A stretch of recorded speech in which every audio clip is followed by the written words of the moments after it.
This is London, England today. This is London before the turn of the century, at the dawn of the age of the film, the radio, the motorcar and the aeroplane.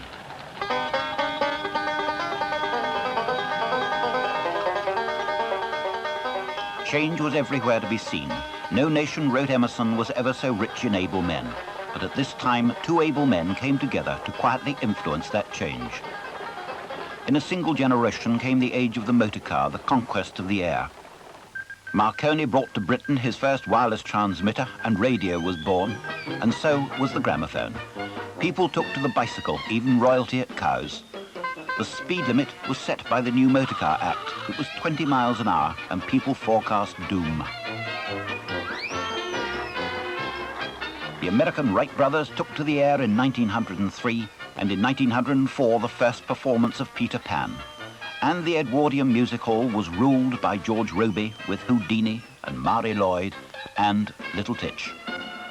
But now the horse was giving way to horsepower and the internal combustion engine. Another revolution, and two able men were to influence that revolution. The Honourable Charles Rolls, an aristocrat with a Cambridge science degree, an adventurer, he took to the air in balloons, and with equal verve and skill, he took to the racetrack. He also had his own workshop, but primarily he sold cars, and he wanted to sell a British car, the very best. A close friend, Henry Edmonds, introduced Rolls to Royce. Henry Royce had a tough life and started with nothing. Apprenticed but largely self-taught, he became a superb engineer, working from Cook Street in Manchester. He bought a car, a Decoville. It was unreliable, inefficient, noisy and difficult. So Royce built by hand a car of his own, which was efficient. Mr. Rolls and Mr. Royce came together and made their first motor car. The man known as the hyphen in Rolls-Royce, Claude Johnson, joined them. They built cars, quality cars. From this new Derby production line came the Silver Ghost, hand-built with craft and skill and care.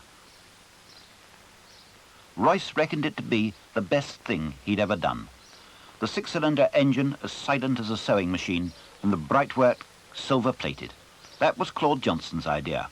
He was a great man at promoting the new car, and the world's press declared it the best car in the world. Motorists and flyers together, the Wright brothers and Rolls, and it was in the air that tragedy struck Rolls in his early 30s.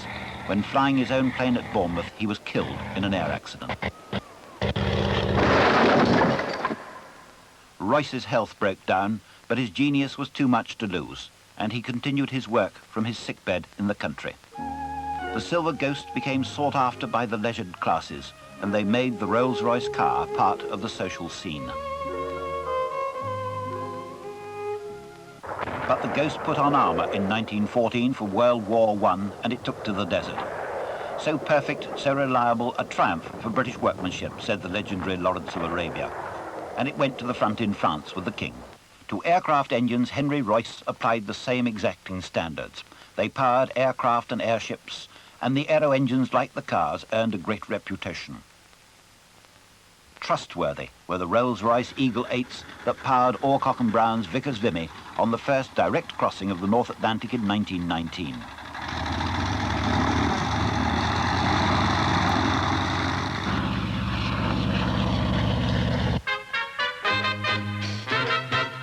War gave way to peace. The Charleston was the new dance. The Rolls-Royce Silver Ghost gave way to the Phantom. Its reliability and efficiency, the unquestioned qualities of Rolls-Royce cars, made it sought after round the world.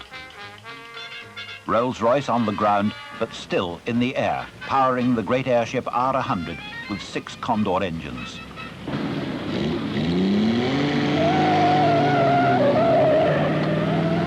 Roaring into the 30s at Brooklands, motorcars took to the track at ever-increasing speeds, among them the Bentleys.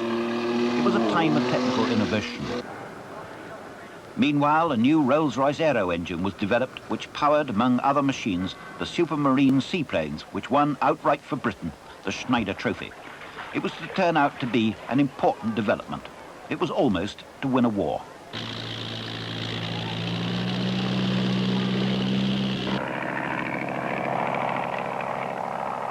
The same engine was used by K. Don in setting a new water speed record in Miss England.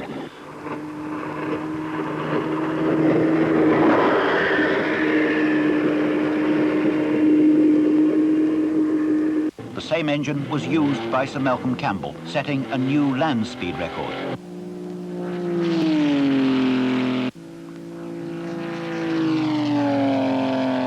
Only occasionally did Henry Royce leave his country house. He was knighted for his contribution to engine design, and he became Sir Henry Frederick Royce, an honour richly deserved. He always called himself a mechanic. He was, however, more a great engineering craftsman. Newspaper boy, apprentice mechanic, self-taught electrical engineer, motorcar maker, aero-engine designer. He set the standards which still pertain to this day. Sir Frederick Henry Royce died in 1933. He had started a tradition.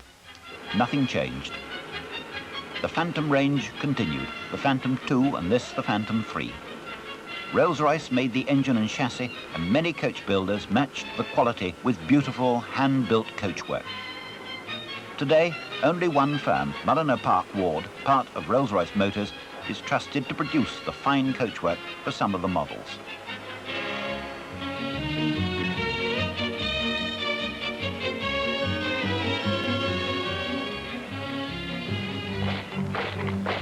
Once more, war came. September 1939, and Rolls-Royce went to war. Their engines powered most of the Royal Air Force planes, the Spitfires and the Hurricanes, with Rolls-Royce Merlins. The factories of Britain worked throughout the day and night. These engines were at the very heart of Britain's war machine. That Rolls-Royce development in the 20s and 30s, which won speed records, would now, in the 40s, be playing its part, winning a war. Trustworthy, reliable, efficient, powerful, they had to be.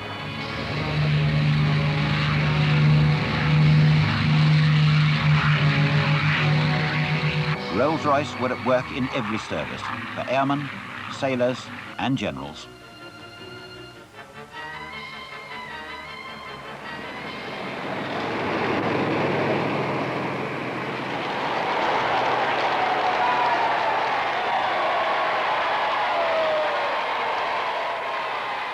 Peace came again, and people's minds and efforts now changed direction.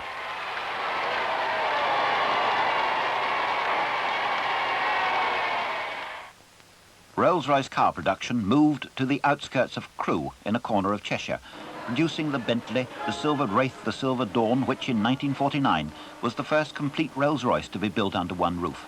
And then the Silver Cloud, in 1965, the new masterpiece, the Silver Shadow. It takes 3 patient, painstaking months to build one of these cars.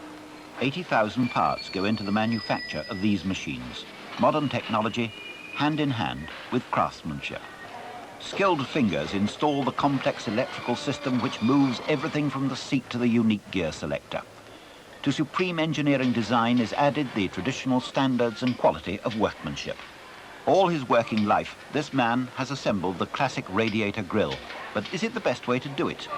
That's the way Mr. Royce should have done it.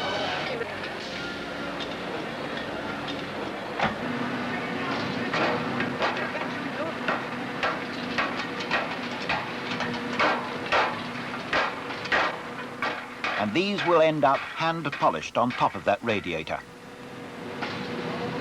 The spirit of ecstasy emerging from the mould. No, they're not made of silver. Each car is tested in monsoon weather conditions.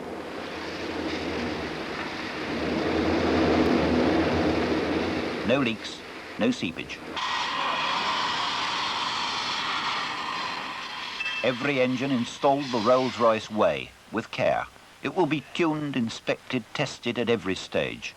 And from each batch at random, one is taken and run and stripped right down to the last nut, bolt, washer and component. How many do they strip? 1 in every 100. Do you take it right down? Yes. How would you describe a Rolls-Royce engine? The best in the world. same meticulous ear and eye to detail, right down to the woodwork. It's all real, from trees, not a plastic mould. But what trees? Californian, Persian and Indian. Basically three. It's still all put together by hand, I see. Yes, we fit all our wood by hand. You know, there's no automation at all. Each bit is cut with loving care and fixed with loving care. And the lads that fix it, they take a terrific pride in their work. Real craftsmen. Real craftsmen, without a doubt. Painstaking attention to every detail. Even the ashtrays are hand-finished by a craftsman dedicated to his work. But would he ever use one? Does he even smoke? No, not now.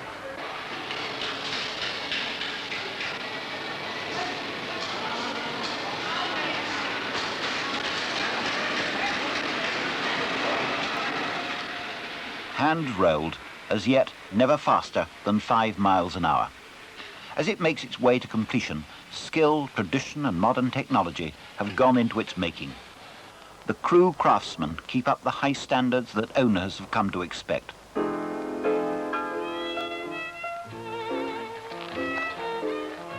Cars 30, 40, 50 years old and more become collector's items and, on occasions such as this, come together. They seldom go to waste. More than half the cars ever produced by Rolls-Royce are still on the road today.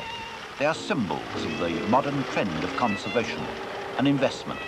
For quality and reliability, British craftsmen have produced something special, exceptional, unbeatable. This car is a Silver Ghost. It was made in England in 1914 and is one of many which were sent in those early days to America. The body was made by Brewster of New York and is called a Salamanca. He's one of the most reliable ghosters I've owned. Not that there's any unreliable ghost, they're all reliable.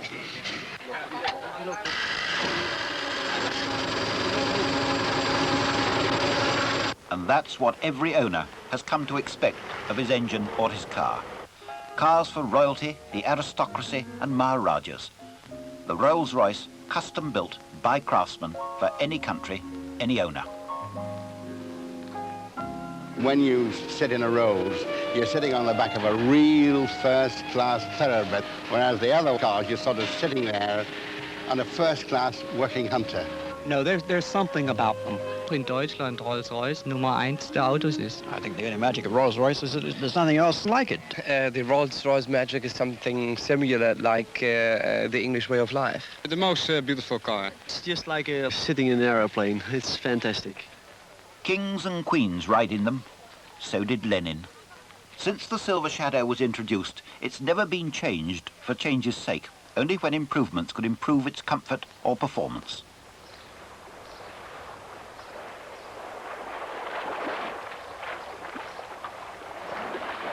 Improved comfort and performance are now incorporated in the new Silver Shadow, the Silver Shadow 2, here in Scotland.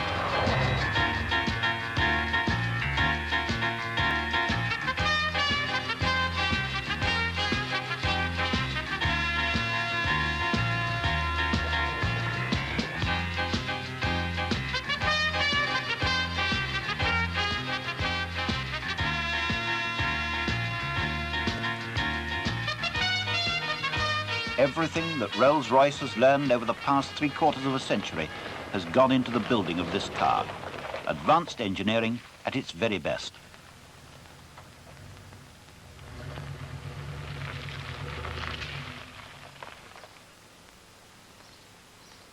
Among the improvements, twin exhausts, revised front suspension, a new steering system, improved road holding, making road weariness a thing of the past.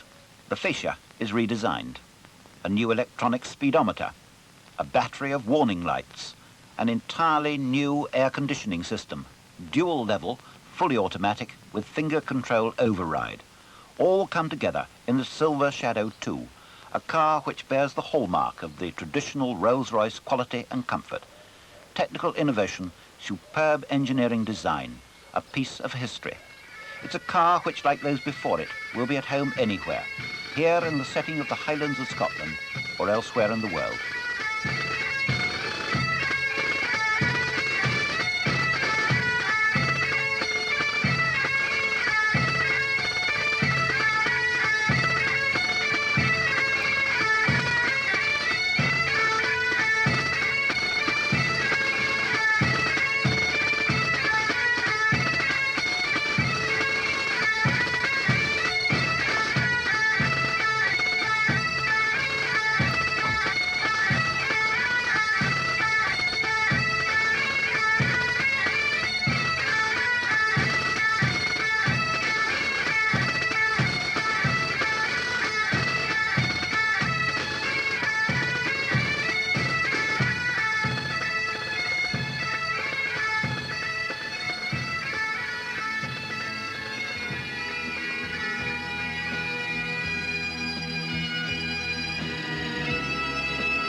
of invention, of engineering.